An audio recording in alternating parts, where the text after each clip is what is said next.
Dahil pabulosa si ma'am, ay nagregalo siya ng 2 Aldo na shades at syempre isang Aldo na bag. At para hindi madumihan at masyado maselan si madam, ay binalutan ko ng plastic ang 2 shades at syempre ganun na rin yung bag. Medyo masungit kasi si ma'am. Si importanteng tao daw ang pagre-regaluhan niya. And para maproteksyonan na rin yung mga gamit. At para hindi na rin diretsang inilalagay yung glue at saka yung scotch tape doon sa mga gamit. Kasi minsan may nangyari, dinikit yung scotch tape sa bag tapos silagyan ng hot glue. So yun, natuklap yung balat. So ingat na mga guys. So dahil may black and gold na accent yung bag at saka yung lalagyanan natin, ay magandang kulay na bulaklak ilalagay natin is kulay yellow. 10 yellow roses pala yung linagay ko dito. Tapos para sa design na yan, masinja na lang yan. Pinutol ko lang yung gilid. Tapos yung matigas na part, yun yung ilalagay ko sa arrangement. Syempre para mas lalong gumanda at matakpan yung mga chismis, ay naglagay na rin ako ng gypsophilia. Syempre lubos-lubosin na rin natin. Naglagay din pala ako ng lavender na dried dito. Syempre para mas lalong mas maging maganda. So spray lang natin na tubig. And wala, tapos ng arrangement. Ano ka ba yan? Ay ma'am, katatapos lang. Oo, nakita ko. Sungit nyo naman ma'am. Paano di magsusukit?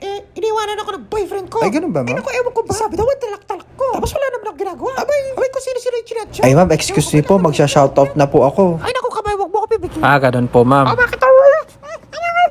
Janjaranan! Shoutout! Maraming salamat sa mga nag-share ng recent video ko. At kung gusto mo mapasama sa shoutout, i-share mo na ang video na ito. And for more nakakatuwa at nakaka-goodbye sa video, please like, comment, and follow my Facebook page. Kita kits!